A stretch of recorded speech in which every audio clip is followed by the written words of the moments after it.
primeiro que eu quero trazer para vocês aqui é você entender o cenário, né? Não adianta você entender de uma lei sem você entender qual cenário que motivou isso, né? Inclusive, essa é uma das técnicas de hermenêutica, você entender o que motivou aquela regulamentação, o que o país estava passando por aquilo, ou que um outro país não está passando, uma vez que as regulamentações elas são até diferentes conforme a cultura, conforme a época também. No cenário aqui digital, ainda mais pensando na proteção de dados de menores, né? Bom, não vou ficar chovendo no molhado, mas vocês sabem que isso daqui acaba sendo um perigo. Biologicamente, uma criança não consegue distinguir da mesma forma que um adulto o que é uma imposição de o que é uma opinião. Existem N teorias por trás disso, teoria do cérebro trino de John McClain também, dividindo em três estruturas mentais, a mente humana, id, ego e superego, alinhado com Freud também, ou cérebro instintivo, cérebro emocional, cérebro racional, o cérebro instintivo que desenvolve do 0 até os 4 anos, o cérebro emotivo, conexões sinápticas emotivas que se desenvolve dos 4, 5 anos até os 10 anos, e depois dos 10 anos até os 14, 15 anos, mais a parte racional. Estudos recentes também já mostram que o cérebro acaba atingindo sua performance, claro que ele sempre está em evolução, mas por volta dos 24, 25, 26 anos. Ou seja, o mesmo jeito que um adulto recebe uma informação de modo muito mais racional, uma criança também pode receber aquela mesma informação de um jeito muito mais emotivo por N fatores, pelo fato do cérebro estar em desenvolvimento, pelo fato de não ter todos os hormônios ainda no corpo. Isso pode trazer um trauma para essa criança, moldando inclusive a percepção de mundo até para o futuro. O adulto que sou é por causa da criança que fui. Traumas são desenvolvidos em da parte da infância. Fora também que uma pessoa não é 100% genética. Se você pegasse, principalmente estudos de criminologia, as escolas mais tradicionais de criminologia falavam que as pessoas eram muito mais genéticas do que epigenéticas. Hoje nós já sabemos que aspectos genéticos moldam comportamentos humanos de 30 a 40%. Ainda bem que a maioria são epigenéticos. O que significa epigenético? A criação, a cultura a qual esta criança está inserida também são fatores motivadores para o comportamento dela. Uma psicopatia, algo um pouco mais genético, uma sociopatia, algo muito mais de trauma na fase fálica, entre 4 a 6 anos. Agora vamos multiplicar essa preocupação. Se antes eu tinha que me preocupar com a criança, com quem tinha contato físico com a criança, que a pessoa tinha que entrar aqui na minha casa ou ter contato com esse meu filho enquanto ele estava na escola, e hoje em dia aumentou a exposição pelo fato da internet, pelo fato de eu não saber quantas pessoas podem ter contato por dia com essa criança, sugerindo ou impondo coisas para ela. Então a internet é essencial para o aprendizado, a gente não questiona isso. Porém, a comunicação, no entanto, o ambiente traz riscos reais e crescentes para crianças e adolescentes. Conteúdo impróprio, exposição a materiais inadequados para a faixa etária. Repito, não posso. É você contrariar a ciência, acreditar que uma criança, um adolescente, tem as mesmas condições mentais racionais do que um adulto. Isso é biológico, isso não é questão política, isso não é questão de opinião, isso é biológico. Através de exames de imagem, a gente consegue detectar isso. Questões também de cyberbullying e manipulação, assédio digital e influência psicológica maliciosa. Para um adulto é muito mais fácil dizer não. Você tem um nude meu, você tem algum podre meu, você quer explorar isso? Opa, pensando racionalmente, isso não acaba não impactando tanto. Perfeito, eu vou te neutralizar. Agora, uma mesma ameaça dessa para uma criança, olha, eu sei onde você estuda, eu sei qual igreja você frequenta, e eu posso chegar lá e expor um nude seu, algum segredo que eu descobri. Santa Maria, Rio Grande do Sul, há uns 5 anos atrás, acho. Uma pessoa entrou em contato com um adolescente, ameaçou ele, disse que se ele não pagasse até 10 mil reais lá, não conseguisse alguém para pagar 10 mil reais, o nude dele que ele trocou com uma menina, só que na verdade não era uma menina, era um criminoso se passando por uma menina que estava como se fosse uma namoradinha dele, uma paquera dele. Essa pessoa, se ele ia ter esse nude exposto, já mapearam onde que ele estudava, qual igreja ele frequentava, a família dele, e ameaçaram esse moleque. Esse garoto tinha 16, 17 anos, se matou.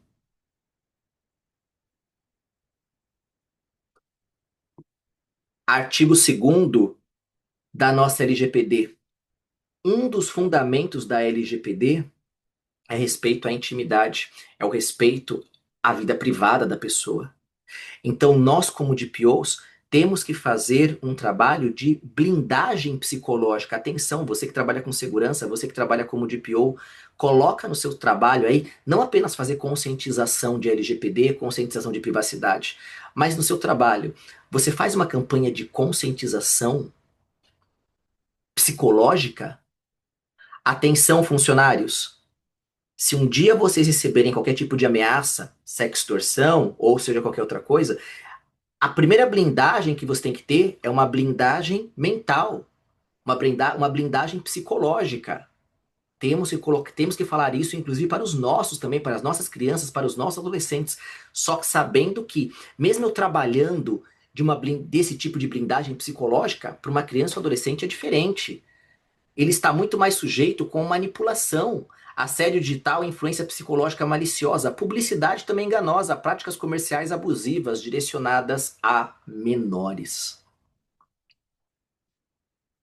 Ah, professor Davis, mas nós já temos leis, isso a gente vai tratar também com a nossa Cristina Lima, mas nós já temos leis que também o que acontece no mundo digital também poderiam ser enquadradas em outras leis. Só que o acesso, a velocidade é diferente, o impacto é diferente, então nós precisamos sim conversar um pouco mais sobre esse mesmo tema, mas para crianças e adolescentes. Olha o contexto que nós estamos inseridos. E aí, se você pegar também aspecto que cada vez mais a geração alfa, a geração beta, eles estão cada vez mais digitais, já temos estudos também sobre os problemas relacionados ao coeficiente de inteligência, uma vez que as pessoas, as novas gerações não estão se socializando mais, pela primeira vez nós temos tendo a geração atual com níveis de coeficiente de inteligência QI inferior à geração passada, coisa que sempre foi ascendente. Por causa disso, Lei Felca, muito provável que você deve ter assistido ao vídeo, foi um vídeo denúncia, inclusive investigativo, lá daquele influencer lá do Felca, divulgou como que sociedades, como que criminosos estão se organizando no mundo digital, códigos que alguns criminosos têm, que talvez se você não é criminoso, eu, por exemplo, não nem desconfiava daquilo, né? Não sabia que existia esse mundo, mas são pequenos comandos, algum like, algum outro like, algum comentário, algum ponto num lugar diferente, que pode ser código para abuso desse tipo de público. E aí a Lei Felca foi instituída, né, não de modo até complementar, nós já tínhamos discussões como essas no ECA Digital, mas nós temos aí a Lei 15.211 de 2025, o Marco Regulatório Nacional para a Proteção de Jovens no Ambiente Digital. Regras abrangentes, define obrigações claras para plataformas e serviços digitais que atendam crianças e adolescentes. Salvaguardas adequadas, exige que provedores ampliem mecanismos de proteção proporcionais ao risco conforme cada faixa etária. Eu vou repetir isso várias vezes. Se eu tenho informação e eu passo uma informação para uma criança de 3 anos, ela vai receber essa informação de um jeito instintivo. Bateu, levou. Se eu tenho a mesma informação, passo essa informação para uma criança de 8, 9 anos, ela vai receber essa informação de um jeito emotivo. Se eu tenho uma informação e passo para um adolescente de 14 anos, ela vai receber ainda de um jeito emotivo, racionalizando, sendo muito mais influenciável pelo meio.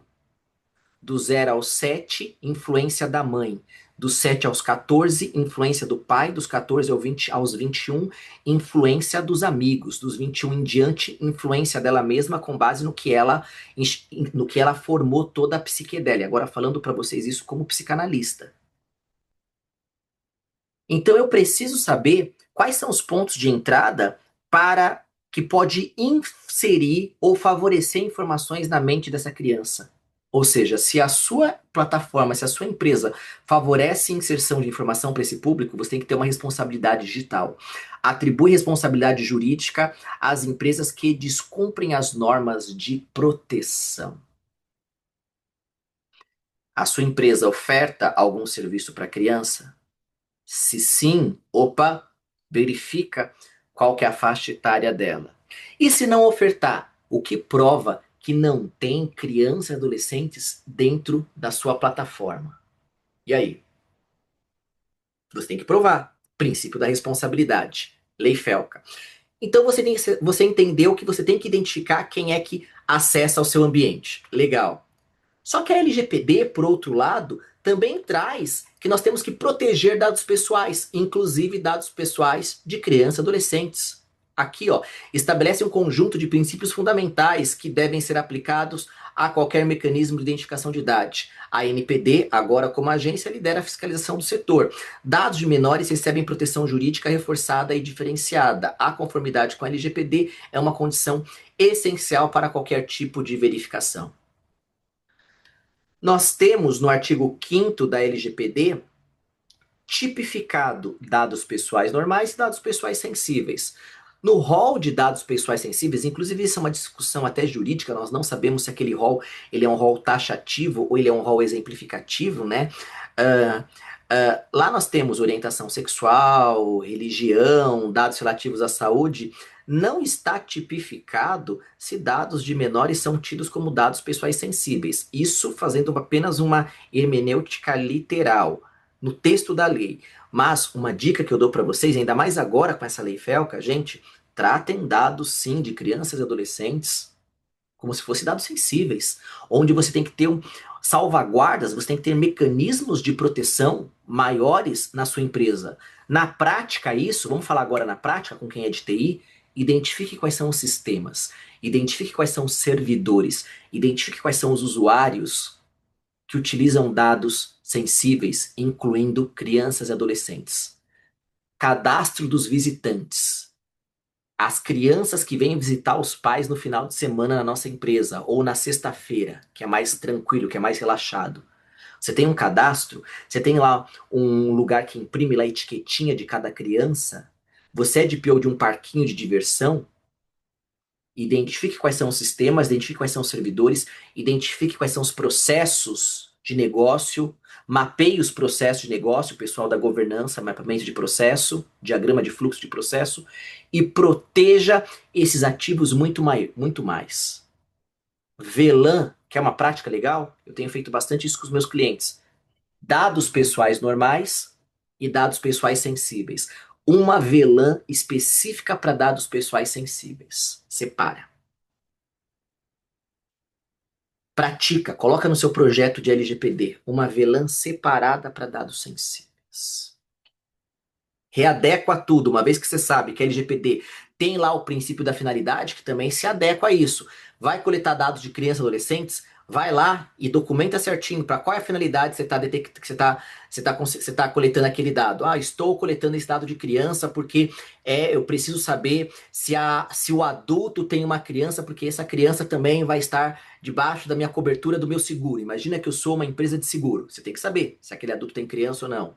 De repente você vai coletar aqueles dados, explica a finalidade. Necessidade também, coleta o mínimo necessário. Temos um princípio lá do GDPR chamado de subsidiariedade, que está na LGPD trouxe apenas como necessidade, mas se você pegar o princípio teórico e na teoria do princípio da necessidade da LGPD, você vai cair no princípio da minimização, também você vai cair no princípio da subsidiariedade e no princípio da proporcionalidade. A subsidiariedade significa que a gente pode coletar os dados pessoais, porém, verificando se não tem uma outra forma de ser menos invasivo. Será que você consegue identificar a idade daquela pessoa sem precisar pedir um exame genético? Olha como seria invasivo. Tem. Ao invés de eu tirar uma foto da pessoa, que tal eu apenas tirar uma foto dessa parte aqui do rosto, ó? Uma vez sabendo que a velhice de alguém pode ser impresso em pés de galinha. Olha que legal. Então, se de repente eu configurasse um reconhecimento facial com uma máscara que pegasse apenas o rosto da pessoa e detectasse se a pessoa tem ou não pés de galinhas, se os olhos estão mais próximos, se tem sobrancelhas ou não, isso são pontos, né? Eu vou passar isso para vocês. Eu tenho uma tabela que eu trouxe aqui para essa aula bem legal chamado pontos de detecção de envelhecimento facial. Eu vou trazer isso aqui para vocês agora. Isso é uma técnica de minimização de dados, de proporcionalidade. Se vazou um banco de dados só do olho, as chances de chegar no indivíduo são menores. Trabalha com transparência. Se você identifica a pessoa, tem que ir lá permitir o direito ao acesso, os direitos titulares, conforme o artigo 18, e você tem que proteger isso e se responsabilizar por isso. Eu estou pegando aqui os pilares da LGPD e observando agora para crianças e adolescentes. E aí a gente tem que entender também a vinculação de idade, conceitos, abordagens, evolução histórica, né? Quais são os atributos que nós temos que observar agora para. Eu não gosto de falar a palavra identificar a idade, porque identificar a idade é algo muito. Idade visual, né? Idade biológica. A palavra que a gente utiliza é mais estimativa de idade.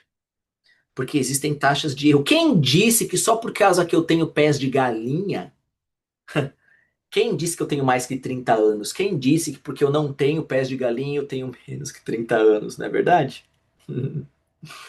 Não sei, às vezes tem gente que olha pra mim e fala: Poxa, professor Davis, você não parece que tem tal idade. Poxa, professor Davis, você parece que tem menos idade aí. Já teve várias vezes que eu entrei em reunião, já falaram pra mim: Poxa, você é o professor Davis mesmo? Você é doutor mesmo? Você tem cara de estagiário? Já me chamaram de estagiário? Não sei se isso é bom ou se é ruim. Então, quando a gente utiliza técnicas de verificação, a gente utiliza mais a palavra estimativa, né? Uh, Inferir a faixa etária com base em dados comportamentais, biométricos ou contextuais do usuário. Verificação de idade, confirmar a idade com base em evidências documentais ou credenciais confiáveis. Também a gente pode fazer isso. Inferência de idade, deduzir a idade de forma indireta a partir de padrões de uso, preferências ou vínculos com outros sistemas. Tem várias técnicas que a gente pode verificar para tentar inferir, verificar ou estimar a idade.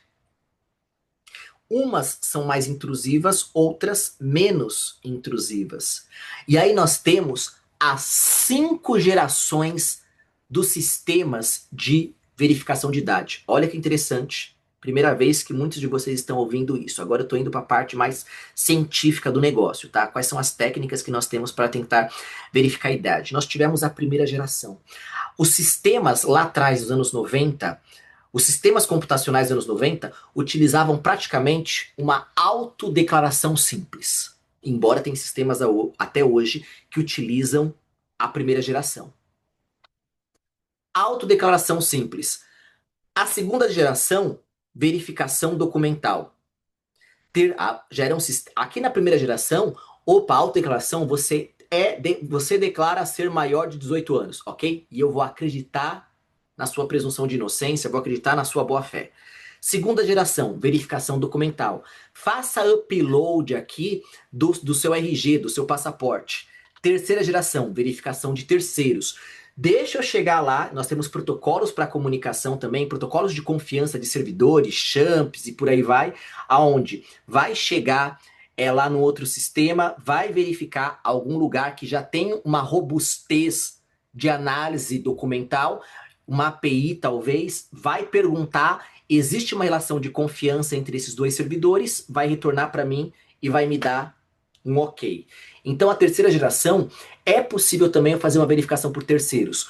Quarta geração, biometria e inteligência artificial. Nós estamos agora introduzindo a quarta geração, porém também ecossistema em quinta geração, ecossistemas integrados com respeito à privacidade.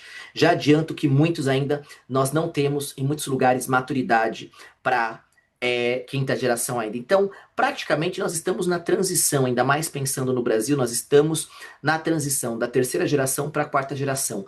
Cada geração reflete avanços tecnológicos, novas regulamentações e expectativas sociais mais exigentes em relação à privacidade e eficácia. Repito, você fazer uma análise dessas 5 gerações, de como você vai trazer para a prática essas 5 gerações, não pode ser só os advogados. Do mesmo jeito que não pode ser só o pessoal da área de tecnologia da informação. A Lei FELCA, assim como a LGPD, exige uma multidisciplinaridade. Trabalhar com a Lei FELCA, você tem que, na verdade, até mais do que a LGPD também, né? Porque aqui entra um fator, vocês perceberam quantos aspectos psicológicos, psicossociais, psicobiométricos, neurocientíficos, psicanalíticos nós falamos aqui? Existe uma biologia. Existe partes de estética, profissionais da área da estética que também podem nos ajudar aqui. Olha essa multidisciplinaridade da Lei FELCA. Não dá só para tratar isso de modo jurídico, não dá só para tratar isso de modo em respeito à tecnologia da informação. E aí, isso também, Maurício, excelente. Temos também aspectos de visagismo. Temos uma área do conhecimento que eu tenho trabalhado muito aqui nos Estados Unidos, chamado biometria comportamental. Nem vou ficar falando muito sobre isso. Eu tenho aqui nos Estados Unidos desenvolvido patentes, patenteado coisa aqui nos Estados Unidos na área de inteligência artificial de biometria comportamental. É uma área de estudo que eu tenho orientado bastante alunos meus de mestrado e doutorado nessa parte. A gente tem pesquisado muito sobre isso. Entra no visagismo, entra técnicas da psicologia comportamental também, tudo baseado no verdadeiro reconhecimento facial. E deixa eu ensinar uma coisa para vocês também, vamos lá. Muitas pessoas falam reconhecimento facial, mas desconhecem o significado científico de reconhecimento facial. Você colocar o rosto numa câmera e esse rosto conseguir falar quem é você e te permitir entrar ou sair, ou seja, o reconhecimento facial que nem você conhece hoje, aplicado apenas para a gestão de acesso, não é um reconhecimento facial. Isso a gente chama de identificação facial. Aprenda isso. Isso é identificação facial. Para ser um reconhecimento facial, existem critérios científicos. Um dos critérios é o quê? Aquela imagem, aquela foto tem que falar algo que não está cadastrado no sistema e algum atributo a respeito do comportamento daquela pessoa. Isso é você fazer um reconhecimento facial. Você pegar uma foto, casar com o banco de dados, dizendo se a pessoa pode ou não fazer tal coisa, são sistemas de identificação facial, que é diferente de reconhecimento facial. No verdadeiro reconhecimento facial, a gente consegue saber atributos comportamentais, atributos de saúde da pessoa. Ô, gente, você não sabia que pelo rosto a gente consegue saber se a pessoa está doente ou não, tem tendências a estar doente ou não. Quando o branco dos olhos está mais amarelado, opa, problemas de fígado. Você nunca ouviu falar disso? Problemas de fígado. Se a pessoa tem uma taxa de cortisol acima do normal no corpo, o branco dos olhos fica mais vermelho. Se a pessoa está sob efeito de algum entorpecente, maconha ou qualquer outra coisa, interfere nas pupilas, pupila mais dilatada, pupila mais pequenininha, branco do olho caído, a pessoa está drogada. Isso mesmo, isso entra mais na iridologia. Ou seja, pessoal, eu consigo saber através de um reconhecimento, isso é reconhecimento facial. Estimar, porque nada é 100% preciso.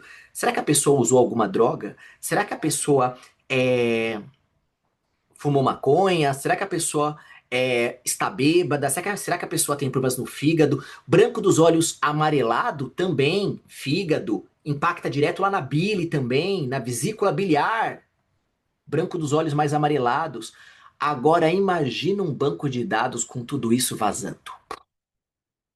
Imagina. Você se logou no meu sistema e seu olho estava pequenininho, estava vermelho, com listas, né, com veias bem fininhas. Tudo isso pode levar a um contexto que você usou maconha. Só que você não queria que ninguém soubesse disso, né, que você usa maconha. Aí eu vou lá, invado um sistema que você fez essa identificação facial, fico sabendo isso de você e jogo na rede. Olha lá, gente, ele fuma maconha, olha lá, ele estava bêbado, olha o outro lá. E aí? Tá percebendo, gente, onde a gente quer chegar? Você tá percebendo que através de uma foto eu consigo saber muito mais da pessoa? Só que eu feri a sua privacidade, né? Você não queria que eu soubesse tudo isso. Dá pra saber um monte de coisa também, se a gente entrar mais na neuropsicologia também. Não vou entrar, isso merece uma outra aula. Alguns aqui já fizeram curso comigo de reconhecimento facial, né? Alguns aqui já estudaram essa outra área que eu também trabalho, sabendo sobre personalidades, comportamento através do rosto humano. Então, pessoal, nós temos que ter mecanismos mais avançados para proteger, porque através de um rosto eu não consigo apenas descobrir se a pessoa é homem, se a pessoa é mulher, se a pessoa é nova, se a pessoa é velha, se a pessoa é idosa, se a pessoa é criança. Eu consigo descobrir aspectos íntimos da pessoa e eu estou me segurando porque eu podia falar muito mais sobre isso. Então a gente tem que analisar qual geração, que a primeira geração ela não é mais suficiente para a gente. A primeira geração ela é autodeclaração. O usuário simplesmente declarava a sua idade sem qualquer verificação adicional. Você tem mais que 18 anos? Sim ou não? Por que falhou? Este modelo era fundamentalmente falho, pois a pessoa dependia da honestidade do usuário, sem nenhum mecanismo técnico de controle, facilmente contornável. O que impedia a pessoa dizer não? Que ela era, mas era uma criança acessando um conteúdo 18 mais. Sem responsabilidade, nenhuma trilha de auditoria ou registro e base insuficiente. Não atendia requisitos regulatórios modernos. Então, a primeira geração da identificação de idade, de 2000 até 2010, ela não é mais válida hoje, não é mais aplicável, está antiga. A primeira geração nós tínhamos ainda uma autodeclaração simples, né, um método mais primitivo. O usuário informava seus dados sem qualquer validação externa, um sistema construído inteiramente sobre confiança e, portanto, sobre vulnerabilidade. O usuário informa quais problemas. É fácil de você fraudar, nenhuma validação técnica ou documental e a confiança é cega como único mecanismo de controle. Baseado em confiança cega, segurança zero, não há distinção entre se a declaração é verdadeira ou se a declaração é falsa. Por isso que passamos para a segunda geração, verificação documental. Primeiro avanço real, em vez de apenas perguntar, as plataformas passam a exigir evidências concretas da identidade do usuário. Documentos oficiais entram em cena, trazendo maior confiabilidade, mas também novos riscos. Como funciona? O usuário realiza o upload do documento RG, CNH, passaporte. A plataforma analisa a foto do documento para confirmar a identidade. Tem vantagem? Tem maior confiabilidade em relação à autodeclaração. Introduz uma camada de verificação formal e rastreável, reduzindo falsas declarações. Riscos: documentos falsificados comprometem o processo. Pior ainda, armazenamento centralizado sensível cria um alvo valioso para os atacantes. Sugere um risco de exposição aos dados pessoais. Quanto mais dados coletados, maior o risco de dano em caso de brecha. Você está coletando, o seu sistema está fazendo o upload de algum RG de alguma coisa, não é? Mas espera aí. Quem disse que aquele RG é dele mesmo? Se você falsificava os dados, se você falsificava o RG para entrar na balada antigamente, que garante que o pessoal hoje não vai fazer a mesma coisa? Há 20 anos? Quem nunca, né? Caieiras, Reibo, por aí vai. E funcionava. Agora, quem disse que não vai funcionar no seu sistema? E o pior, quem disse que você não está armazenando dados de outra pessoa que não está acessando o sistema. E quem disse que essa outra pessoa autorizou? Então, essa segunda geração também não é tão aplicável não ainda, embora tem muita empresa que trabalha só com essa segunda geração. Por isso que nós passamos para a terceira geração, verificação por terceiros. É uma boa abordagem, é uma boa abordagem. As plataformas deixam de depender exclusivamente do usuário e passam a consultar bases de dados externas e confiáveis. Nasce o ecossistema de identificação digital, com mais precisão, mas também novas dependências. A plataforma consulta a base de dados de terceiros para validar a identidade do usuário em tempo real, sem que precise enviar documentos. Você pode, por exemplo, ter um banco centralizado. De repente, o Serasa já tem mais dados e fez toda uma verificação cuidadosa para saber se as pessoas são maiores ou não. O GovBR tem várias tecnologias lá boas no GovBR que pode, não sei, de repente vai que o governo pode abrir uma API para que os sistemas possam chegar lá e verificar a idade da pessoa. Ou bancos, instituições que também passaram por um processo mais robusto, ao invés de você replicar um processo robusto na sua empresa, que tal se você se conectasse através de alguma API em algum sistema que já passou por essa análise? A precisão é maior, redução significativa de fraudes, validação em tempo real. Qual que é o problema? Dependência de infraestrutura de terceiros. O mundo está quase caindo aí, né? Você está antenado o que está acontecendo em cenários geopolíticos? Você está antenado, gente? O Brasil tá paz e amor, tá em festa, o mundo tá quebrando solto aí, ó. Crises geopolíticas, bomba para todo lado, é ou não é? Você ainda vai depender de internet mais ainda? O Brasil não é autossuficiente de internet não, tá? Protocolo TCP/IP não foi criado no Brasil não. Se desligarem a chave geral, até em que ponto os servidores que estão armazenados no Brasil conseguem dar conta? Conseguem dar conta? Não temos uma IA fundacional de inteligência artificial local, uma LLM local, não existe. Chile saiu na frente, Chile criou a Latam GPT. Só que a maioria das comunicações para sair do leste da América do Sul e chegar no oeste da América do Sul do Chile tem que passar o canal do Panamá. Embora nós temos alguns cabos transandino, mas não comporta toda a demanda, todo o throughput que o Brasil gera para ir para a América do Sul, para poder acessar lá, para poder ir lá para o Chile, né? E aí, se cortar as tecnologias de cabos submarinos? E mesmo que não cortem, o monitoramento, a configuração das tecnologias de cabo submarino não são brasileiras. Brasil não é autossuficiente tecnologicamente. Quando a gente fala de redes PDH, embora antigamente SDH, SONET, dependemos de países. Compartilhamento de dados entre múltiplos atores, riscos de interoperabilidade e governança. O Brasil precisa investir mais em pesquisas. O Brasil precisa aumentar o número de mestres e doutores. Tema do CNPPD ano passado, soberania digital. É importante termos a nossa soberania digital, com certeza. Brasil tem muitas coisas boas? Claro que tem. Produz tecnologias, principalmente para a área do agro? Com certeza.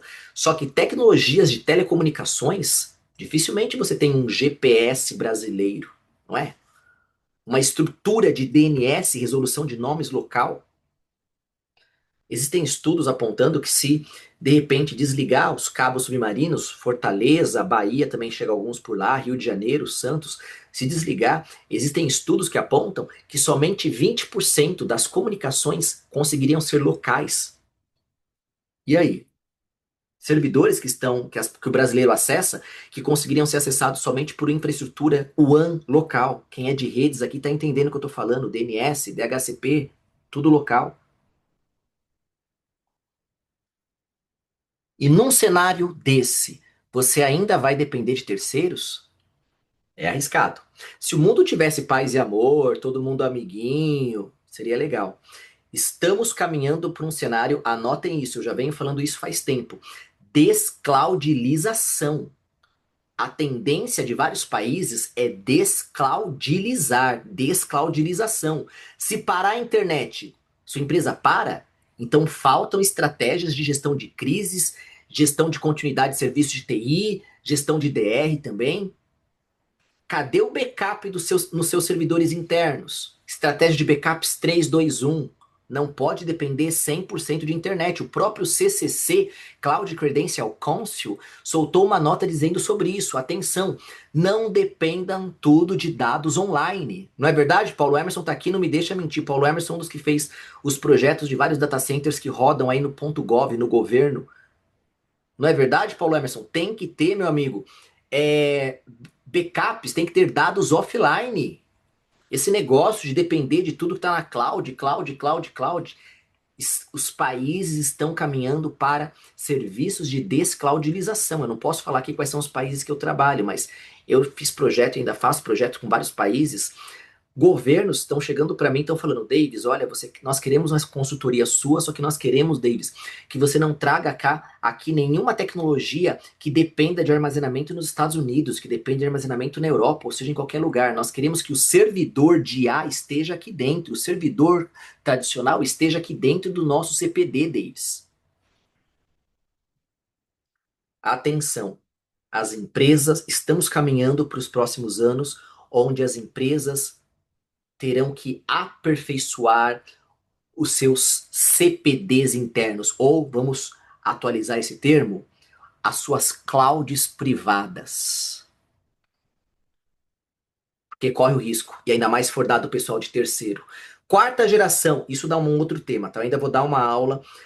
Fiquem espertos, eu vou marcar uma aula falando sobre técnicas de descloudização. Se preparem, vai ter uma aula, talvez nesse mês agora, uma aula que eu vou falar para vocês só sobre técnicas de descloudização. Quarta geração, biometria e inteligência artificial. A segurança atinge um novo patamar. O próprio corpo de usuário se torna um meio de autenticação. Pronto. O reconhecimento facial, prova de vida e análise comportamental torna a IA, por IA, torna a fraude exponencialmente mais difícil. Biometria, inteligência artificial, essa é o momento que nós estamos, é a quarta geração de identificação de idade. Como funciona? Reconhecimento facial, prova de vida, vamos ver se a pessoa está viva, né? Pisca o olho, a IA analisando padrões comportamentais, selfie com validação de biometria. Não façam isso por outras questões, mas se você pegar a sua foto e perguntar para o chat GPT ou para qualquer outra LLM, quantos anos parece que eu tenho? Como será que ela vai responder? Será que ela vai falar que você parece mais velho do que você está? Ou será que ela vai falar que você parece mais novo do que como você está? O que será que a IA falaria sobre você? Seja justo, né? Se você não tiver feito muitas plásticas, aí por aí vai, né? E aí?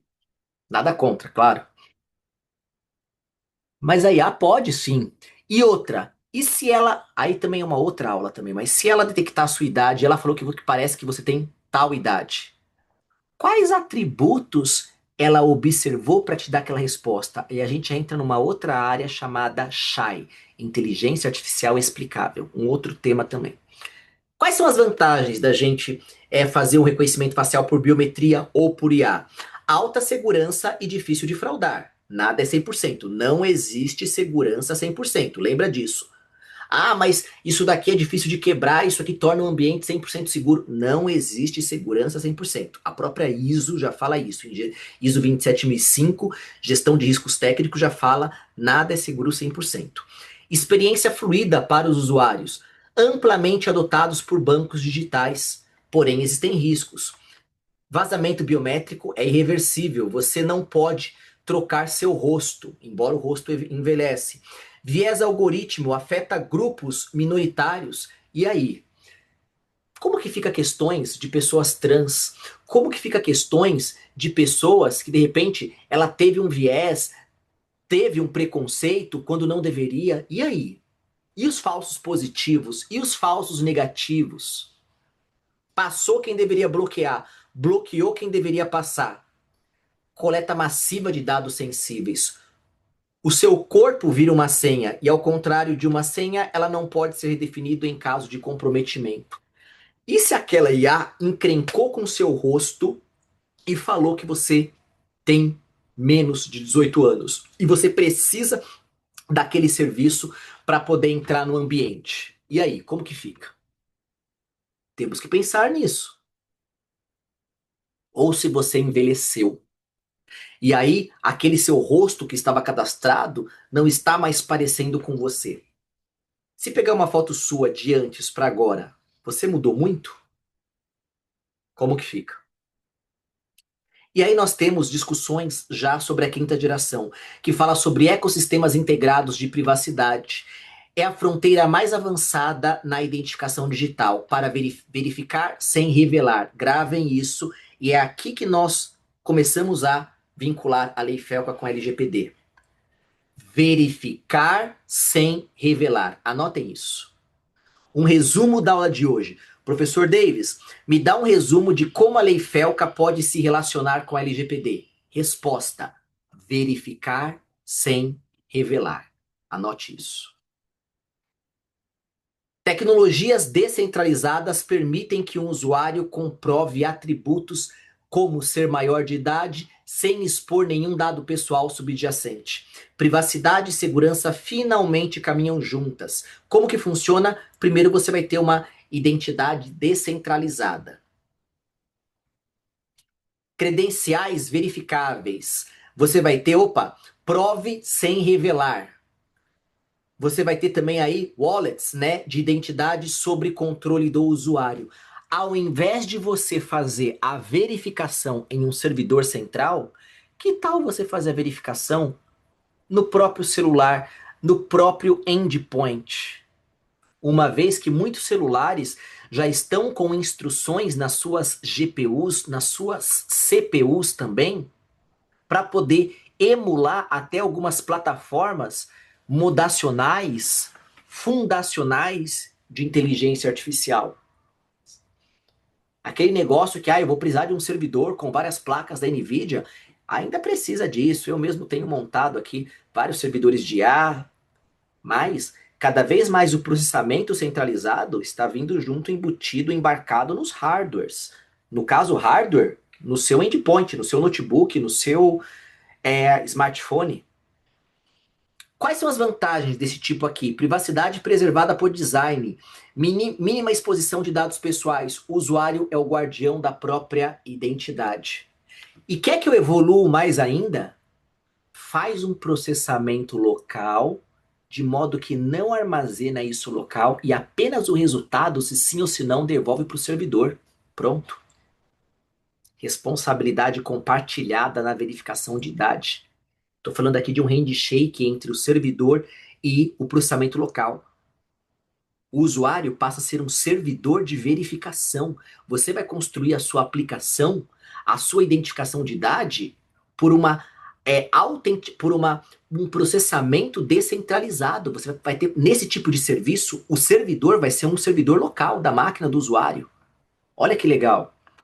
Quem é arquiteto aqui de solução já está entendendo como pode ser isso construído. Quais são os desafios? Nem tudo são as mil maravilhas. Alta complexidade técnica de implementação. Você vai ter uma complexidade. Falta de padronização e adoção global. Quem disse que todos os hardwares de endpoint são os mesmos? Quem disse que a arquitetura, os recursos, hardware, CPU, memória, comporta um processamento desse? Vai consumir CPU. Curva de aprendizado para usuários. Verificar sem revelar é o paradigma que pode finalmente reconciliar segurança rigorosa com respeito pleno à privacidade do indivíduo. Projetos desses daí na Europa, tem também projetos em outros lugares que já pavimentam o caminho para esse futuro. A resposta é verificar sem revelar. E agora que você entendeu as 5 gerações, eu vou bater com você agora rapidamente nas 10 técnicas. Por quê? As 10 técnicas se fundamentam nessas 5 gerações. A primeira técnica é a autodeclaração com validação adicional. Combina a declaração do usuário com um segundo fator de verificação, aumentando significativamente a confiabilidade no processo. Então, o usuário ele vai declarar assim, ó, solicita a data de nascimento e envia um código de e-mail ou SMS a um responsável. Você pode, olha lá, a pessoa falou que ela é maior de idade, ok. Então, envia isso daqui para um e-mail, pensando que só teria aquele e-mail quem é maior de idade. Então você está compartilhando a responsabilidade. Um múltiplo fator de autenticação do Google pode ajudar nisso daqui, ó. Conformidade com LGPD. Consentimento do responsável deve ser explícito e registrado de forma específica. Se a pessoa te enganou, ela não enganou você sozinha, ela também enganou o Google, porque partindo do pressuposto que para criar um e-mail no Google tem que ser maior de idade. A dica não é nem 2FA. Para de falar, inclusive, 2FA, que é múltiplo fator de autenticação. Já fala, é 2, né? É duplo fator. Não fala nem duplo, fala MFA, que é do múltiplo fator, porque hoje em dia não adianta mais ser só 2. Essa é a primeira técnica. Eu vou fazer uma autodeclaração, só que eu vou colocar uma forma adicional de comprovar aquilo. Eu vou compartilhar a responsabilidade com alguém do que só eu acreditar em mim. Segunda técnica, verificação de terceiros confiáveis. Eu já falei. Essa segunda técnica está alinhada com uma das gerações. Delega a verificação de serviços especializados que já possuem uma infra robusta, plataforma de login social com verificação de identidade integrada, serviços especializados de identidade digital. Reduz a carga de processamento só para você. Se você for trabalhar com isso, é obrigatório garantir que o terceiro também esteja adequado à LGPD. Artigo 39 da LGPD, lembra? O operador trabalhará conforme instruções documentadas pelo controlador. E lembra que na LGPD nós temos a responsabilidade solidária e não a responsabilidade excludente. Se vazou dados pessoais de seu terceiro, você não vai poder colocar a batata quente só no colo do terceiro, porque ele está sendo um operador para você. Artigo 5º, inciso 10º da LGPD. Tratar também é o que processar. Se você contrata uma empresa que apenas está fazendo um processamento e ocorre uma falha com ela, você não pode responsabilizar só ela, porque processar também é tratar. E o tratamento de dados recai sobre o controlador. Responsabilidade solidária e não responsabilidade excludente.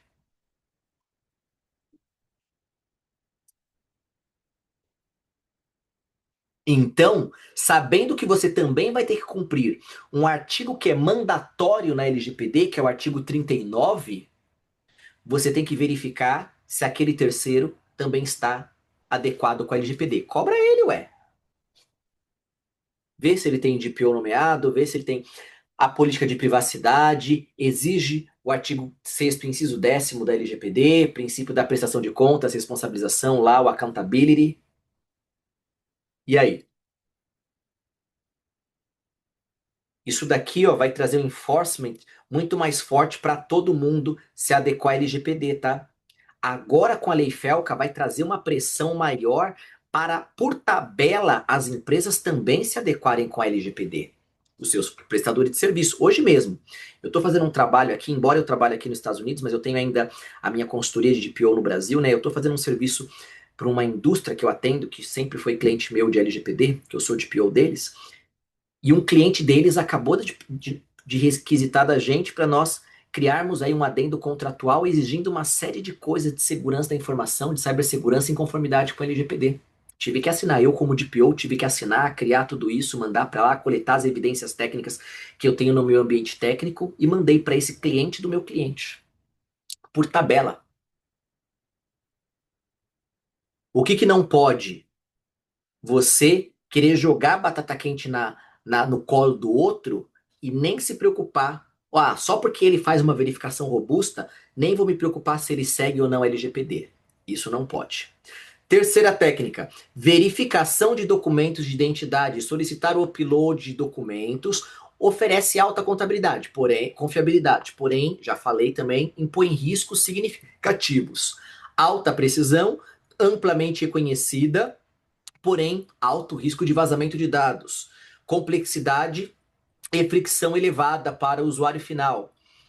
Você pode criptografar todo esse documento que o pessoal vai estar fazendo upload para você. Você pode minimizar, você pode excluir uma técnica. Professor Davis, olha, eu trabalho, o meu sistema trabalha apenas com esse upload de documentos. O que eu posso fazer, professor Davis? Você pode, depois que a pessoa fez o upload de documentos, você viu realmente que o documento ele é de uma pessoa maior de idade? Tudo bem, você está no nível um ainda, né, na geração um. Mas sabe o que você pode fazer para tentar melhorar?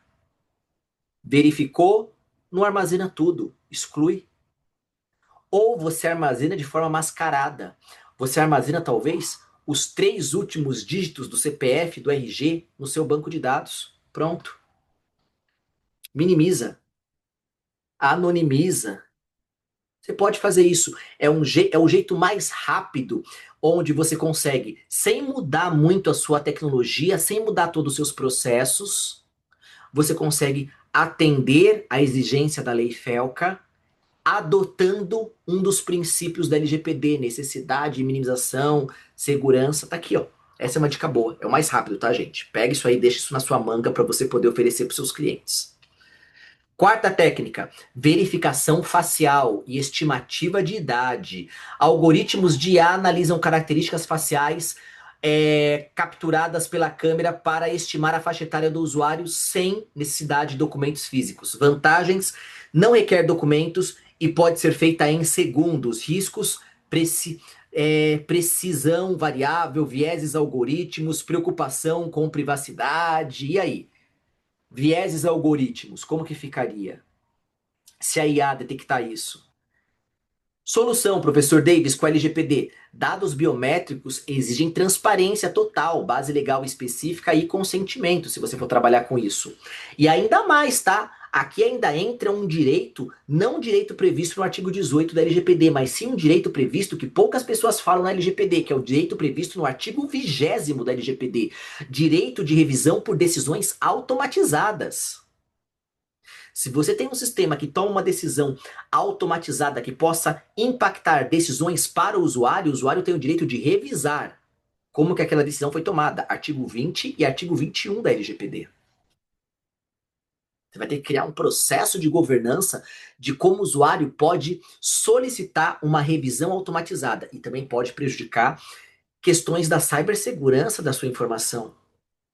Você vai ter que talvez revelar os seus mecanismos, os pontos de verificação da sua IA, um hacker pode usar isso contra você. Pessoal, tem uma profundidade por trás disso, hein? Isso aqui tem. Quem é hacker, quando eu falo hacker aqui no caso, quem sabe das técnicas aí de pentests e por aí vai, está entendendo que a primeira etapa de um pentest, se a gente pegar aqui o reconhecimento, lá se pegar as 5 etapas do pentest da Ace Council, inclusive reconhecimento, scanning, é, ganhar o acesso, clean steps também lá.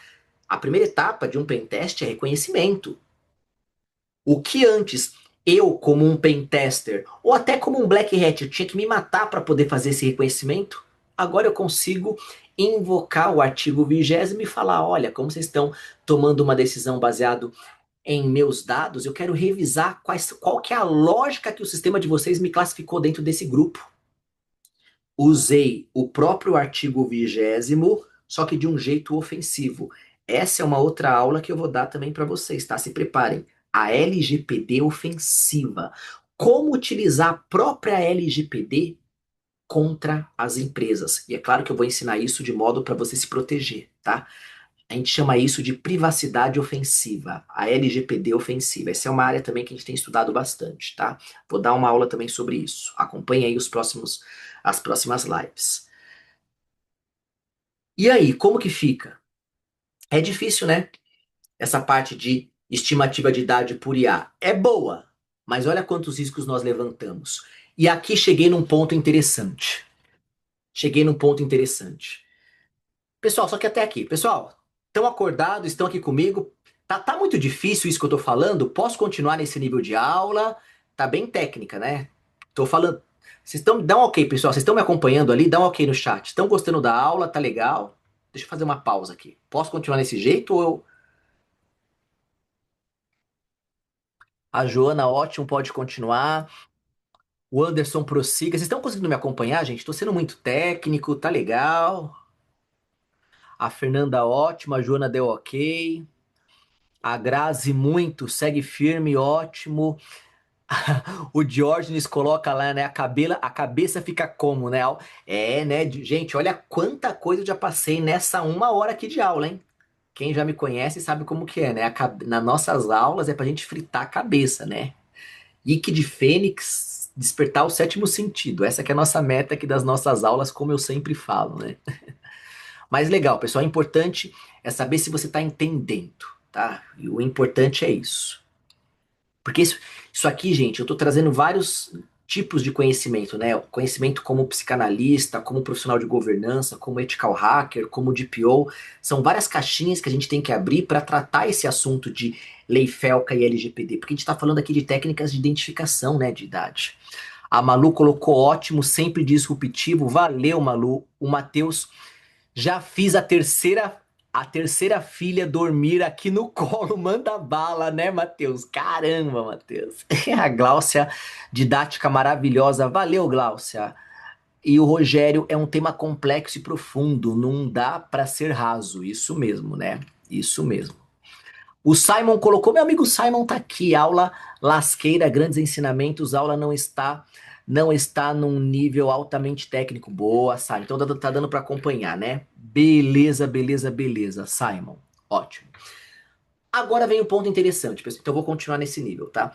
Agora vem um tema, vem um tópico interessante. Se a gente for, professor Davis, eu quero continuar fazendo uma verificação de idade por IA, professor Davis. Eu preciso mesmo apontar a IA para o rosto inteiro? Que tal você fazer um recorte em algumas áreas, delimita? Ou nem precisa ser por IA, tá? Coloca uma máscara. Coloca uma máscara. Detecta o rosto e ao invés de tirar tenta colocar lá alguma máscara para tentar, a hora que a pessoa colocar a foto do rosto, coloca 2 pontos para tentar saber onde que é o olho da pessoa, onde seria o meio do nariz, tira a foto só de alguma parte do rosto e começa a avaliar pontos de envelhecimento. Professor Davis, quais são os pontos de envelhecimento que uma inteligência artificial ou eu consigo parametrizar isso por sistemas? Eu trouxe para vocês. Olha a cereja do bolo aqui, gente. Verificação facial por estimativa de idade. Existem pontos no rosto que biologicamente, estética, quem já fez curso de estética que sabe, olha que interessante. Aqui a gente já entra numa área chamada biometria comportamental. Olha que interessante. Testa. Eu tenho aqui componentes do rosto, característica observável, o que indica faixa etária e aplicação em IA. Testa. De repente, linhas horizontais pode significar o quê? Perdas de elasticidade. É comum rugas horizontais na testa com 30 a mais. E o que a IA pode fazer? Ela pode estimar a idade inicial. Testa rugas profundas. De novo, nada é exato. Vários outros fatores podem colaborar também para isso. Se for um adolescente que tomou o sol o dia inteiro, que não se cuidou, bebia, sei lá, fumava, tudo, não se cuidou, já veio de uma predisposição genética também, que também favorece para isso, uma vez que a expectativa de vida, o envelhecimento também é algo genético, principalmente interferindo no tamanho dos telômeros lá nos cromossomos, que é a ponta dos cromossomos, chamada de telômero, isso influencia no envelhecimento celular. Eu não posso ter isso daqui como força total.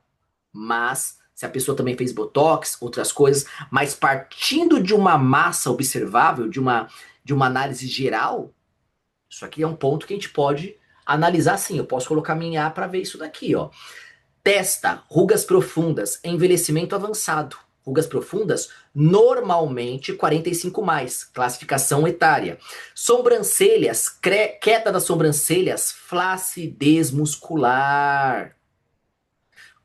É comum em 40 a mais, detecção de envelhecimento estrutural. Olhos, pés de galinha. É algo normal do envelhecimento humano. Movimentos repetitivos, mais idade. É comum pés de galinhas começarem a ser visíveis em 30 a mais. forte indicador. Olhos, olheiras profundas, afinamento da pele, o que indica afinamento da pele. 35 mais, análise de fadiga versus idade. Olhos, bolsas, pálpebras, acúmulo de gordura. Quando começa a ter aquela gordura aqui, ó, é comum também em 40 mais. Um marcador biométrico, né, de envelhecimento. Redução de abertura ocular, flacidez 50 mais. Pálpebras caídas, perda de colágeno 45, nariz, aumento aparente, cartilagem mais gravidade 50 mais. Eu vejo isso daqui, gente, eu falo assim, não tem como vencer a velhice, né? Embora tem gente aqui nos Estados Unidos tomando até, tomando, trocando sangue por plasma, sei lá como chama isso, né? Por, esqueci até o nome. Tem uma pessoa que tá fazendo isso aqui nos Estados Unidos, estão, sei lá como que é o nome, é um negócio que tem no sangue de crianças, eles estão colocando em pessoas mais velhas para tentar deixar mais novo. É, vocês acreditam nisso? Eu ouvi essas para tentar reverter. Não sei se é placenta, acho que era um outro nome, sabe, o Glaucio? Eu não sei se era placenta. Mas olha quantas coisas, pessoal. Ó, pálpebras, nariz, aumento aparente, ponta do nariz caída, bochecha, perda de volume, bochechas, sulco nasogeniano profundo, ó, gravidade, mais perda de colágeno, boca, linhas periorais, envelhecimento cutâneo, lábios, refinamento, mandíbulas, perda de definição, tudo isso aqui, ó. Não vou ler tudo, não. Pronto. Gravidade. Olha que a idade que isso aqui costuma cair. Costuma acontecer. Não, não é células tronco, não, Josiane. Não é isso, não. É uma outra coisa que o pessoal tá tomando aí no sangue.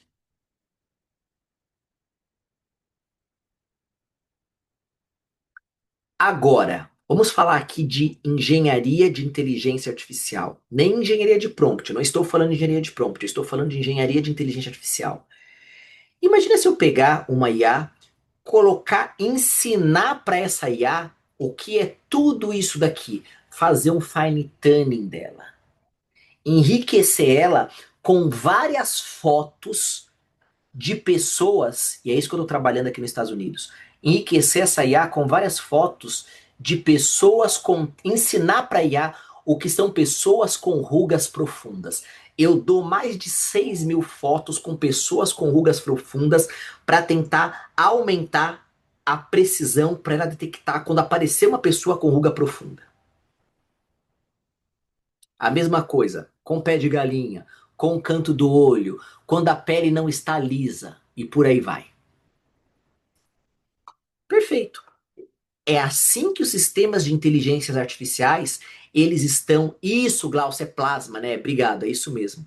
É isso, gente, que os sistemas de inteligência artificiais são esses pontos aqui, ó, que as IAs estão observando, porque já é científico, já é comprovado que o envelhecimento traz esses pontos na detecção facial. E é óbvio, né, gente? Se a pessoa não está com plástica, se a pessoa não está com botox, isso daqui uma IA conseguiria detectar para grande parte da população, uma vez sabendo que é a minoria da população que tem mais, que é mais acessível, né, a procedimentos estéticos, que tem acessibilidade a procedimentos estéticos.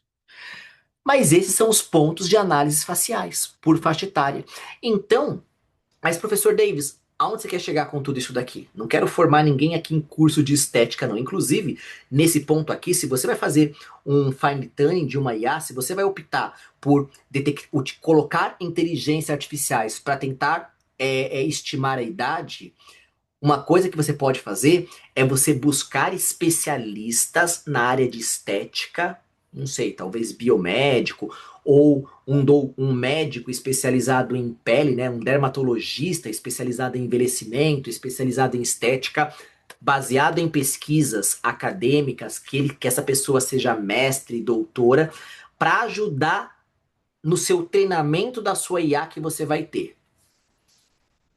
Boa, biomédica, isso mesmo, né, Glaucia? Você consultar biomédicos especializados nisso, isso vai ajudar tudo isso daqui, ó. E aí você consegue aplicar essa técnica 4. Técnica 5: verificação por cartão de crédito ou débito. Utiliza a existência de um cartão bancário válido como indicador indireto e de mínima idade, partindo do pressuposto que o titular possui a capacidade civil em contratos. Então você também pode verificar lá, olha, eu quero saber quem é você, mas eu não quero observar o seu rosto. Lembrando, tá? Lembrei de uma coisa. Você vai colocar IA só para observar uma parte do rosto. Uma parte. Ou o nariz, ou a boca, ou os olhos, ou a cutis, né? A textura da pele. E mesmo assim não vai ser 100%. Lá no CNPPD, esse ano aqui, que vai ser em maio, nós vamos mostrar também alguns falsos positivos e como fazer também um bypass na identificação facial, tá? Vai ter testes lá ao vivo mostrando como que a gente pode aí fazer um hacking em dispositivos biométricos, que é o tema do momento. Quem não viu, vai lá no evento, vai lá no CNPD para você ver isso daqui, tá? É bem legal isso. A gente vai falar sobre isso. Mas a ideia é você não apenas utilizar uma técnica, mas você verificar qual que é o combo de técnicas que você pode utilizar. A técnica 5: confie em documentos que só adultos poderiam ter e que um adulto segura bastante. Um adulto não deixa o cartão de crédito dele espalhado, não é verdade? Porque dói no bolso. Então, que tal se você pedisse uma confirmação de um cartão de crédito, de um cartão de débito? Você vai verificar a data de validade do titular do cartão, serve como proxy de maioridade. Limitação crítica, não determina a idade exata, mas apenas pode te falar que é uma pessoa maior de idade. Cuidado, dados financeiros não considerados sensíveis exigem uma proteção maior. Então é necessário você criptografar, etc. Sexta técnica: verificação de contas de serviços pagos. Se o usuário já é assinante de algum serviço pago, a existência de conta ativa com os dados de faturamento associados pode servir como indicador indireto de maioridade. Você pode verificar se a pessoa já faça um upload aqui de alguma plataforma de streaming, né? SaaS, serviços, de repente vai que você entre aqui com o seu login daquele outro serviço. Você vai fazer aí um SSO aí com algum serviço também algum serviço pago que também não quer dizer que você vai perguntar para eles. Você apenas vai pegar o login. Você não vai fazer confiar 100% no processamento deles. Você vai partir do pressuposto que se essa pessoa tem conta nesse serviço pago, eles já fizeram a verificação. Sétimo, verificação de contas de telecomunicações. A mesma coisa. Só que aqui para serviços de telecomunicações. Aqui, de repente, você pode ter uma API. Muitas empresas de telecomunicações permitem acesso. Linhas telefônicas, as operadoras já validam a maioridade na contratação do plano, consentimento e transparência. O usuário deve ser informado e autorizar explicitamente a consulta lá na empresa de telecomunicações. Oitava técnica, que agora a gente vai começar nosso debate. E eu vou liberar aqui o microfone para todos, para perguntar. Verificação de contas de serviço de saúde.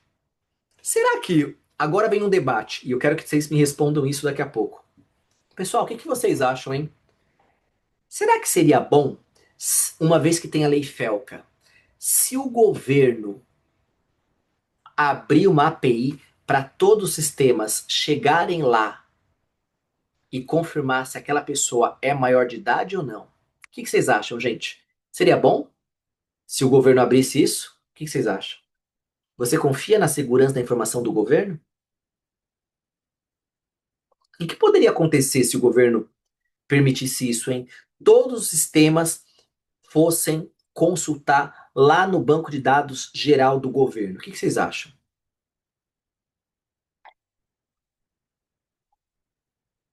O que poderia acontecer? Imagina como ficaria, né, essa consulta nesse servidor do governo. Olha lá. Não é, Matheus? A Receita Federal já sabe de tudo. Então, Matheus, por que que a Receita Federal não abriria um acesso para permitir que empresas, o terceiro setor, o segundo setor, empresas só chegassem lá, se conectasse e perguntasse: olha, essa pessoa ela é maior de idade? Sim. E aí o sistema do governo retorna e fala: sim, permita ela acessar. Será que é bom nós termos isso centralizado no governo ou não, hein? Olha lá, o Francisco tá falando que talvez a gente tenha um problema aí de capacidade, né? Será que o servidor aguentaria 200 milhões de habitantes sendo consultados diretamente? O sistema do SUS que consegue acessar isso, ó, plataforma de saúde como Conect SUS, que exigem cadastro de dados pessoais validados, podem ser utilizados como âncora de verificação etária. Só que a gente tem que tomar cuidado que seriam dados pessoais sensíveis. A gente pode colocar também um cadastro público, né? Será que o SUS permite que o meu sistema particular verificasse o conteúdo lá nele? Como que está? Ou se fosse um serviço educacional, a mesma coisa. Plataformas educacionais públicas e privadas, como o sistema de verificação escolar do MEC, permite, já possuem cadastro. Então, será que, professor Davis, olha, o SUS é muito agressivo, saúde é muito agressivo, então melhor seria um ambiente educacional. Será que seria legal? Matrícula de cadastro escolar vincula um aluno a dados verificados pela instituição. Quem seriam os responsáveis legais? Plataformas educacionais já possuem esses dados. Ou responsável com vínculos validados. A LGPD, nesse caso, exigiria o consentimento explícito ou responsáveis legais para o uso dos dados com a nova finalidade. Então, as escolas, os serviços educacionais, o MEC, sei lá, o CNPq para pesquisa, também teriam que readequar a finalidade da coleta desses dados. Será que seria legal? Saúde, você é a favor mais do que? E por fim, essa que é a discussão, são esses serviços governamentais. Portais governamentais como o Gov já realizam essa verificação de identidade. Nível de autenticação ouro ou prata do Gov, como um proxy confiável, alta confiabilidade. Identidade validada pelo próprio Estado, conformidade com as políticas governamentais. Seria legal. Até em que ponto? Olha lá, o Ricardo coloca que poderia abrir brechas para evasões. O Maurício coloca que seria uma declaração de matrícula, seria interessante. O Marcos Martins coloca que privacidade pessoal já era. Impacto no artigo 5º da Constituição Federal, a imagem, a honra. O Rogério fala que poderia fazer um cruzamento, né, de dados de segurança versus estrutura. O Henrique Palma coloca que não poderia aplicar o princípio da minimização. Gente, eu tô levantando essas questões aqui que a gente não tem uma resposta ainda. Será que é melhor confiar? Será que é melhor fazer essa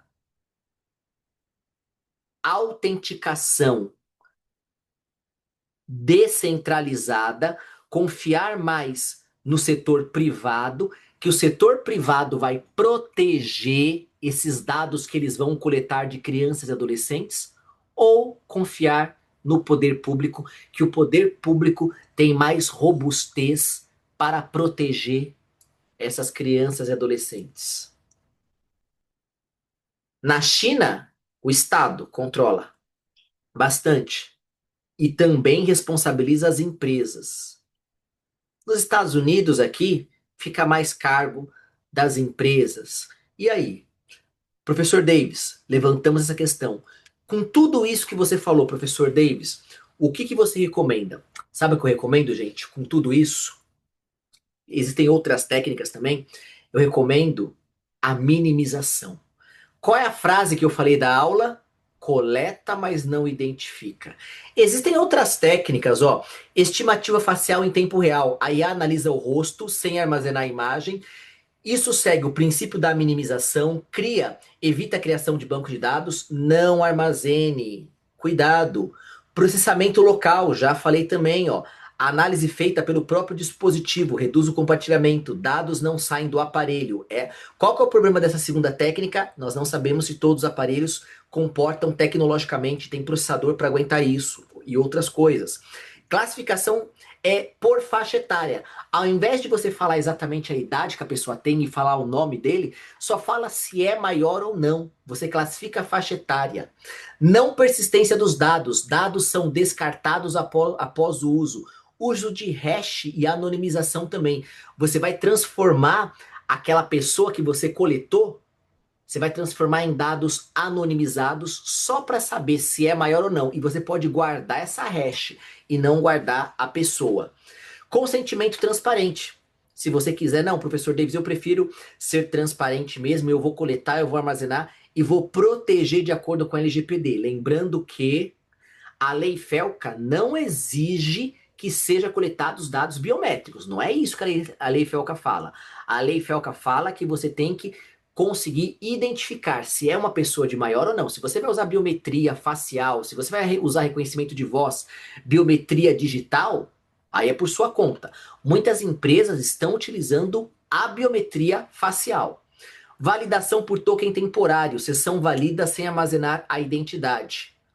Ideal para plataformas online e também você pode nos seus sistemas aí sempre permitir a auditoria e a explicabilidade. Uma vez que você utilizou alguma dessas técnicas que nós temos na segurança cibernética, você pode registrar, você vai ter o registro do processo e não dos dados. Isso facilita até uma auditoria para você prestar contas lá para a NPD, uma vez que a NPD também pode verificar aí o ECA digital e facilita aí a parte do accountability aí da prestação de contas, tá? Qual que é o futuro de tudo isso que nós falamos, gente? Primeiro, lei FELCA, gente, não conflita com a LGPD. Ela complementa. Você pode respeitar a lei FELCA, a LGPD, adotar tudo isso e fazer as duas trabalharem em conjunto, utilizando agora a lei FELCA até como motivador para os seus projetos. Implementar técnicas, só que você vai ter que agora implementar as técnicas mais robustas. Aí, se a sua empresa coleta dados de menores ou não, e não apenas fazer o mínimo necessário. Proteger as crianças e adolescentes é construir um futuro digital. Repito, criança não recebe uma informação do mesmo jeito que um adulto recebe. Uma criança não tem condições mentais para tomar uma decisão racional que nem um adulto tem. Isso é biologia. Se você colocar lá uma imagem de ressonância magnética no cérebro de uma criança, você vai ver que tem as áreas responsáveis por cognições racionais estão menos ativas do que em adultos. Logo, uma criança recebe a informação de um jeito mais emotivo. É importante essa lei FELCA, é importante esse debate, sim. Só que nós temos que verificar como que isso vai ser praticado na prática, né? Como isso vai ser aplicado na prática. Quais são as medidas de segurança que nós temos? E é isso que nós vamos discutir, mostrando na prática lá no nosso CNPPD, tá? Quem não sabe ainda, nós vamos ter agora, no meio, e agora eu convido todo mundo, nós vamos ter nos dias 8 e 9 de maio o CNPPD 2026. Gente, tudo isso que eu falei. Agora pensa numa coisa, a Lei FELCA, crianças e adolescentes, num contexto de guerras cibernéticas. Imagina um exército envenenar as nossas crianças e adolescentes para agir contra nós, para agir contra a nossa empresa ou contra o nosso Estado soberano. Já era. Eu consigo implodir uma nação por dentro. Existem também vários estudos que apontam que países, estados, ao invés de querer atacar adultos, estão criando plataformas para crianças para fazer essas crianças querer se revoltar contra os pais ou contra o seu governo. E aí, como que fica? Gente, estamos num contexto de guerras cibernéticas. Olha lá, verdade, né, Maurício? Conceito do Six Seven. E aí? O que, que é esse? Até hoje eu não entendi, Maurício. O que, que é esse negócio de Six Seven? Eu não entendi ainda. Será que não tem alguma estratégia por trás? Pessoal, grave uma coisa. em tempos de guerras cibernéticas, tá? São as chamadas cyberguerras. Em tempos de cyberguerras, tecnologias são armas. Não pensa que um joguinho simples, e até vou chamar agora aqui, que aqui a gente já entra no debate. Ô Cris, se você puder estiver ouvindo a gente, já liga a câmera para você vir falar comigo agora. Pessoal, não pensam que em tempos de cyberguerras, uma tecnologia, uma inteligência artificial, ela é neutra. Esse é o tema da próxima live que eu vou dar. Eu vou dar mais uma live para vocês falando sobre a geopolítica da inteligência artificial. Anotem isso. Se preparem, vai ser o tema da próxima live nesse mês, agora aqui de abril, para falar para vocês. Eu vou dar uma aula técnica, eu vou ensinar os níveis de uma inteligência artificial. Nem tudo é inteligência artificial, existem níveis de inteligência artificial. A gente chama isso do stack da IA.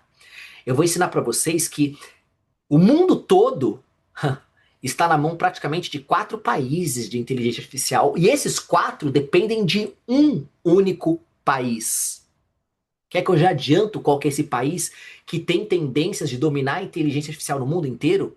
Tá pensando que é a China? Não é. Você tá pensando que é Estados Unidos? Não é. É a Holanda.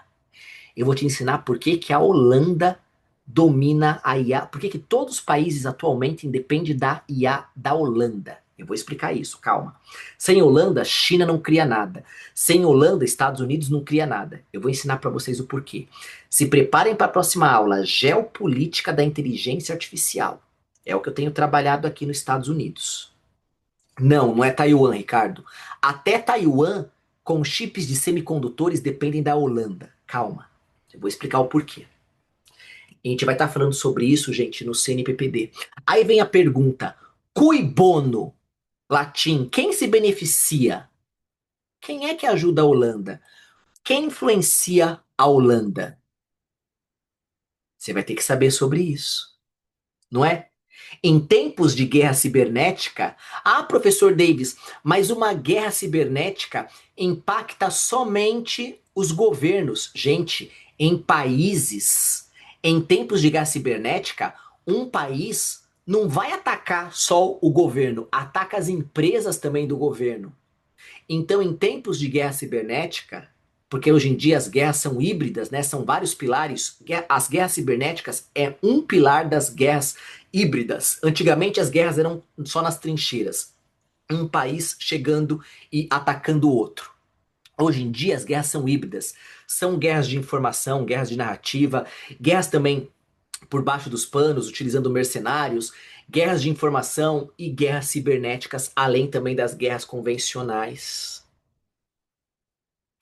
É importante a sua empresa estar preparada em como vai ser a resiliência em um mundo de cyberguerras. Por isso, pessoal, ó, todos aqui estão convidados, tá bom? Ó, já tem muita gente que se inscreveu. Deixei ali o link. Estaremos reunidos em São Paulo. Tudo isso que a gente está falando nessa sequência de lives que a gente começou agora, nós vamos conversar lá no CNPPD. Pessoal, 7º Congresso Nacional dos Profissionais de Privacidade de Dados. Muita gente já comprou ingresso. Deixei o link ali no site. Pode aproveitar. Ou você escaneia aqui, ó. Aponta a sua câmera para cá. Você vai lá na página do evento. Tá aqui o link, ó. cnppd.live/2026. Usa esse código aqui, ó, LeiFelca, e você já pode garantir seu ingresso com 15% de desconto. Gente, o valor praticamente é simbólico, tá? O valor muita gente já participou, estamos na 7ª edição. Boa pergunta, Grazi. Ó, o evento você pode participar tanto online quanto presencial, tá? Gente, ó, os maiores profissionais de segurança estarão reunidos em São Paulo. Tá aqui, ó. Vai ser nos dias 8 e 9 de maio. Vai ficar gravado. Professor Davis, estou ocupado esses dias, não tem problema. Então você garante o seu ingresso que você pode assistir depois, tá bom? Ó, deixa eu ver quanto que tá aqui o ingresso, não sei se está atualizado, mas ó, até depois da manhã, gente, ó, estamos no segundo lote, está R$ 299, valor simbólico, gente. O valor é bem simbólico, você vai ter contato aí com muita gente, tá?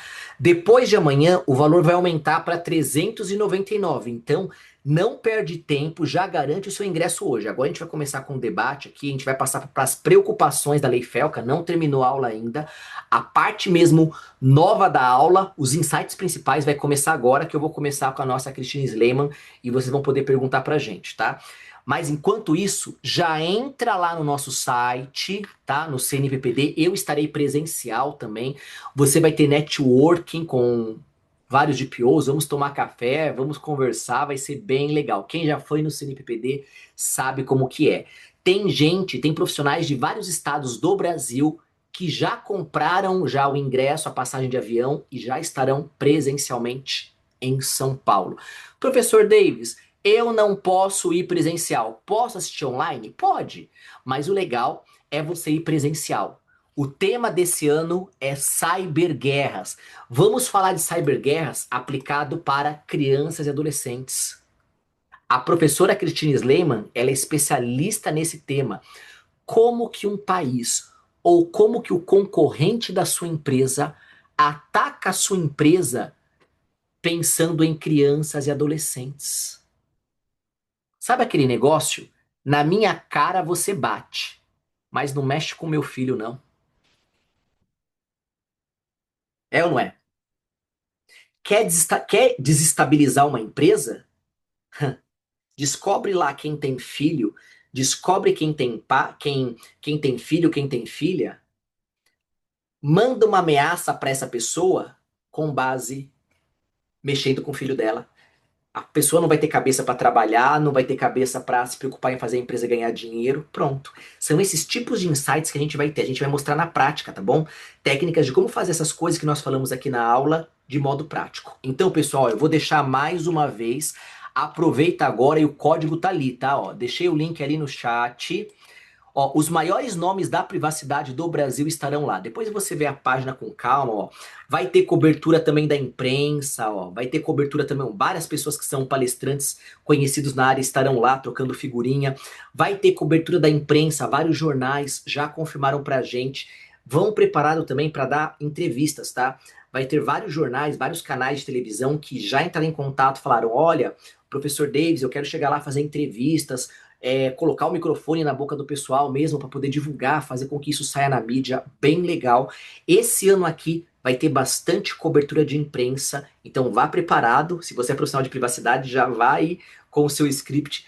Talvez você seja convocado aí para dar, convidado para dar uma entrevista aí, tá bom? E se você também tem a sua ferramenta de LGPD, tem a sua tecnologia, se você também está aberto, quem quiser patrocinar também o evento, você pode clicar aqui, patrocine, e você pode levar a sua tecnologia para ser exposta lá no CNPPD. Eu estarei lá presencial e vários profissionais de privacidade de diversos países, além dos estados do Brasil, estarão presencial em São Paulo, tá bom? O Fábio colocou que já comprou ingresso. A Joana vai sair de Brasília e vai comprar e também estará lá presencial com a gente também. Bem legal, bastante gente estará lá, tá bom? Então, pessoal, agora que você sabe do CNPPD, beleza? Aproveita, já pode garantir seu ingresso agora. Aqui está o código. Este código é válido para hoje. Nesta palestra de hoje, meia-noite, esse código encerra. O código para você ter o seu código de desconto tá 299, né? E aí você pode aplicar esse código ainda. O código é LeiFelca, 15% de desconto. Beleza? Leva o pessoal da sua empresa, aproveita. E agora eu pergunto para nossa querida professora Christine Sleiman. Professora Christine Sleiman, que está com a gente aqui. Tudo isso que nós falamos hoje, professora Cris, a Lei Felca, essa parte de privacidade, essa parte de técnicas de identificação de idade, é, esgotamos o assunto. Tá escrito lá, Ivanice, tá? Quem quiser pegar o VIP, tá escrito lá também a diferença do que pode ter o VIP, tá bom, Ivanice? É bem legal também, tá? Ô, professora Cristina, essas técnicas de identificação de idade, a Lei Felca do jeito que está, nós esgotamos o assunto? Tem alguma preocupação? Temos preocupações ou não? Quais são no geral, vai? Quais são as maiores preocupações que nós temos que ter com a proteção das nossas crianças e adolescentes? vinculando também com a LGPD. O assunto esgotou, não? O que mais te preocupa, você como especialista no assunto, professora Cris? Seja Perfe- bem-vinda. Bom, boa noite novamente, né, para todos. E parabéns, Davis. Eu fiz até algumas anotações aqui de algumas coisas que você falou para depois a gente fazer uma troca aqui, reforçar alguns temas, né? Mas respondendo à sua pergunta, a aferição de idade é uma das principais preocupações, né? O pessoal fica discutindo, precisa identificar o menor, não precisa. Mas a lei ela não fala em identificação em si, ela fala em aferição de idade, né? Saber se ele é maior ou menor de 18 anos. Inclusive, essa aferição de idade, Davis, não é só se ele é menor de 18 anos. Vai ter que ter uma distinção também dos 16 anos. Por quê? Menores de 16 anos, existe ali uma obrigatoriedade de vincular a conta com os pais, com o pai ou mãe, né? O responsável legal. Então, ele traz expressamente essa distinção entre 16, né? O ponto ali de 16 anos. No demais, tudo se aplica a menor de 18 anos. O vínculo específico, ele faz essa distinção específica ali com 16 anos. Mas a aferição de idade é uma das principais discussões. Eu acho que você trouxe aqui alguns pontos, alguns exemplos, algumas formas de fazer essa aferição, não só da idade, mas como de faixa etária, né? Porque são questões distintas. Aferir a idade é saber a idade de fato do indivíduo. A faixa etária é que ele está dentro daquele grupo de faixa etária, entre 12 e 16 anos, entre 16 e 18. Então, você tem esse meio, essa forma também ali de trabalhar. Mas eu acho que você trouxe excelentes exemplos e formas que podem solucionar. E nisso eu já vou fazer puxar aqui dentro de um contexto que é justamente o quanto isso, de fato, resolve o ECA digital. Será que implementar a aferição de idade, eu estou em compliance, né? O que eu queria colocar é isso. Não, não é só isso, né? Isso é sim essencial, é um dos requisitos, mas o ECA digital não se limita a isso, né? Ele não está só na aferição de idade. Ele traz questão da proteção integral da criança e do adolescente. Então, ele vai impactar também nos conteúdos, na identificação de conteúdo apropriado ou inadequado para o menor de 18 anos. Então, isso envolve que pode ser conteúdos relacionados à pornografia, conteúdos relacionados à violência extrema, né? Nós temos aí já o impacto direto também nos influenciadores, porque já várias contas foram suspensas, então tá aí um alvoroço, porque algumas empresas estrangeiras, obviamente, né, multinacionais, elas já antes até do ECA Digital entrar em vigor, elas já foram tomando algumas atitudes, algumas ações, entre elas já suspenderam uma série de contas, e depois vamos ver se de fato, né, o que era aquele conteúdo. Então, tem gente sendo impactada que tinha razão de ser, e alguns que não que foi, digamos que pecaram por excesso de zelo. E algumas pessoas foram impactadas sem de fato ter infringido uma norma que está entrando em vigor agora, e tudo mais. Mas no geral, acho que não sei se eu respondi a sua pergunta, mas acho que no geral uma das preocupações, sim, de fato, essa aferição de idade. Excelente, excelente, professora Cris. Deixa eu te perguntar uma coisa também. Você falou da diferença, você falou sobre a Lei Fel que você citou, o ECA Digital. Traz para nós aqui um pouquinho a diferença desses dois, né? Muita gente pergunta, a Lei Fel que é o ECA Digital é a mesma coisa ou não? Ela atualizou o ECA Digital? Qual que é a diferença, professora Cris? Por favor, Lei Felca e ECA Digital. Lei Felca, na verdade, é o apelido do ECA Digital. O ECA Digital, ele é uma atualização, ele traz toda essa premissa do ECA que já existia, do Estatuto da Criança e do Adolescente, mas que ele não tinha uma previsão específica das plataformas, dos recursos online. Nós tivemos lá em 2008 uma das primeiras alterações, na verdade, de legislação, de lei, que envolve recursos tecnológicos, a internet em si, foi o ECA, foi o Estatuto da Criança e do Adolescente, mas lá no artigo 241, que está vinculado a questões de pornografia infantil, de pedofilia, porque havia uma necessidade é, de um tipo de fato ali, né? De descrever de fato, não só a questão de você portar, não só a questão de disseminar, mas também de portar aquelas imagens. Então, foi uma das primeiras alterações. Mas agora o ECA Digital ele traz premissas mais robustas, né? O que acontece? A responsabilidade em si já existia das próprias plataformas, mas a gente tinha uma frente muito mais reativa. Aconteceu um incidente, houve um caso específico que envolvia pedofilia, houve ali uma difamação ou uma montagem de imagem, mas que afetou um menor, ou foi feita por um menor. Aí entra até essa questão que você trouxe também de autodeclaração, né? Porque você trouxe não a autodeclaração isolada, mas com um novo mecanismo que dá um suporte para a autodeclaração.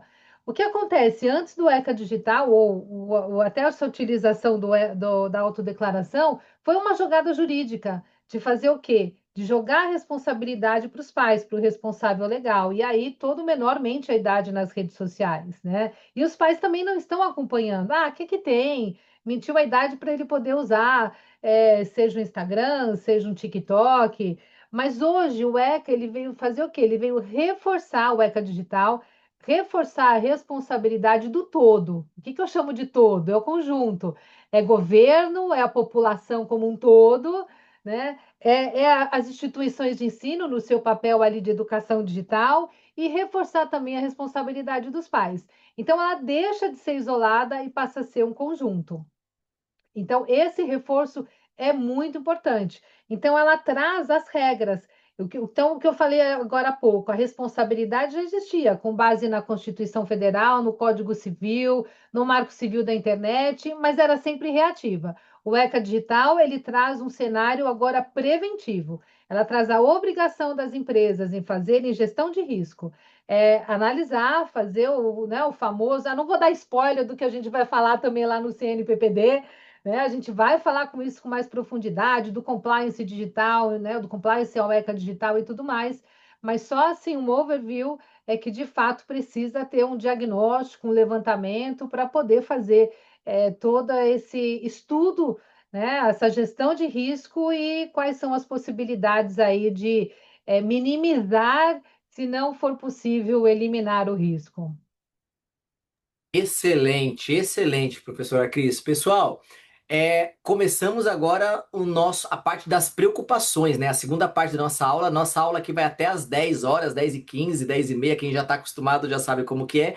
E tem muita gente mandando mensagem para nós aqui no privado, tá? Pessoal, quem quiser falar, a gente vai começar a partir de agora liberar o microfone, tá? Levanta a mão que eu vou chamar. E temos algumas pessoas que, professora Cris, que estão mandando pergunta para nós aqui no privado, tá? Ó, e gente, quem for falar, por favor, fale resumido. Quem quiser quem falar ao vivo conosco, levanta a mão. Eu e a professora Cris, a gente vai responder algumas perguntas. Deixa eu fazer a primeira pergunta para ela, doutora Cristina. Olha, mandaram para nós aqui, ó. Na sua visão, qual é o maior erro das empresas ao enxergar a Lei 15.211 apenas como tema de tecnologia e não como tema de governança, responsabilidade e proteção integral? Qual que é a maior preocupação, né? O maior erro? É uma ótima pergunta. Eu diria que é preocupação e erro, né? É uma preocupação efetiva e acaba sendo um erro das empresas. Por quê? O maior erro ele está justamente em reduzir o ECA numa pauta de ferramenta. O ECA não é só ferramenta, o ECA é governança, o ECA é a essência, é um dever de cuidado com a criança e o adolescente. Esse dever de cuidado, ele hoje tem a premissa da governança. Você fez um comentário que foi muito assertivo, quando você usa como exemplo a própria LGPD. Eu vejo um cenário muito semelhante, né? Por quê? Porque vai precisar a LGPD ela está inserida no ECA Digital. Ela, assim como a LGPD ela é um braço da segurança da informação como um todo, o ECA Digital também é um braço da segurança, mas ele ao mesmo tempo é um guarda-chuva individual. Eles estão conectados, mas ele é muito mais abrangente do que só segurança. Ele é muito mais abrangente do que só proteção de dados pessoais. Então, quando a empresa ela enxerga isso como uma questão só de tecnologia, ela está cometendo um pecado aqui muito grave, porque vão ficar lacunas soltas e ela não dá o real valor. E aí vou passar para vocês até como uma experiência prática do dia a dia com as empresas. Lá atrás, as empresas achavam que, vou esperar para ver se a LGPD vai pegar. E aqui eu vejo um cenário um pouco semelhante, né? Com exceção das multinacionais, que algumas já saíram à frente e até por excesso de zelo acabaram até suspendendo às vezes contas que não deveriam ser suspensas e tudo mais. Algumas multinacionais estudam até sair aqui do cenário do Brasil, tirar algum jogo específico. Alguma plataforma, isso existe essa discussão e vai existir com certeza. Até que ponto, né, o atender a conformidade aqui 100% vai afetar essa plataforma. Mas a questão é, a lei existe. E a gente sabe que, mundialmente falando, existe essa preocupação hoje com a criança e o adolescente. E aí, de quem advoga também pelo lado dos incidentes, e não só incidente quando a gente fala de proteção de dados pessoais e segurança da informação, mas incidentes do dia a dia, do relacionamento humano, coisas que acontecem não só com o menor, mas com o adulto, a gente sabe que o menor ele é mais vulnerável, ele está assim exposto, e a gente sabe que tem muitas situações que acarretam até sequestro, excesso de exposição, manipulação de imagens, agora principalmente com inteligência artificial. Então, essa responsabilidade não podia ficar só com os pais, né? As empresas, as plataformas, elas têm um poder na mão, que é de poder se adaptar sua infraestrutura para atender requisitos legais. E aí sim entra a questão, da adequação técnica. Mas antes da adequação técnica, não sei se eu consigo ser clara aqui, Davis, né? Mas antes da adequação técnica, a gente tem a governança, que vai fazer parte todo esse desenho, seja de políticas, seja de tecnologias e seja de comportamento. Assim, Tem excelente. uma mãozinha levantada aí. Vamos já chamar nosso querido Henrique Palma. Mas excelente, professora Cristine Sleiman, mais do que um show. E, gente, ó,